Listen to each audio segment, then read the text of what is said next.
kauni, for today's vlog nga guys, meron na naman akong ituturo sa inyo na nidiscover ko. Syempre, gusto kong i-share sa inyo yung sounds emoji. Yes, merong emoji na may sounds. Diba merong emoji na may picture lang. Ito, may sounds guys. So, ito ay makikita nyo sa messenger at ituturo ko kung saan to nakikita. So, magagamit nyo to sa mga kachat nyo kung gusto nyo mag-send ng mga ganitong emoji na may mga sounds.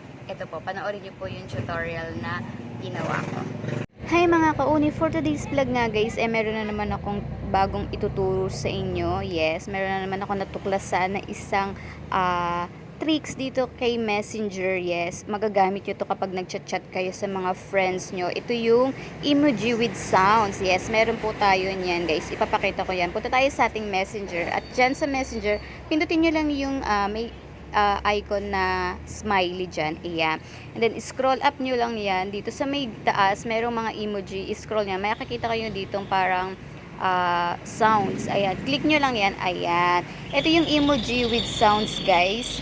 Ayan. Pag pinindot nyo yung bawat isang emoji dyan, meron sounds na lalabas. So, papakita ko yan sa inyo. Ayan. Kunyari, ito. Ayan, may sounds yan, diba guys? So, ganyan yung pwede nyo isan sa mga friends nyo. At kapag tinap nyo naman yan dyan sa taas, is lalabas yung sounds niya. O, diba?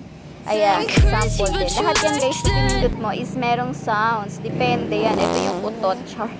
O, diba? May sound siya. Bongga. So, pwede nyo itong gamitin sa mga friends nyo kapag nabubwisit kayo. So, gusto nyo na lang may sounds na lang. Oh, no?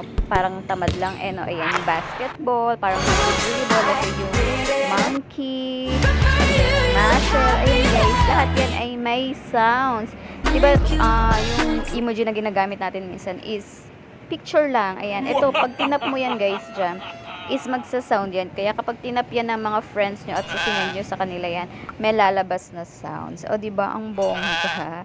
So, kailan ko lang to nakita. So, na-curious lang ako. So, gusto kong i-share sa inyo, diba? Makagamit nyo red. Ayan. So, kung ako sa inyo yan, itry nyo na. Pero, kailangan po, guys, naka-update po yung inyong messenger para lumabas yan dito sa icon nyo. So, yun lang. Thank you for watching and follow for more, guys. Thank you for watching.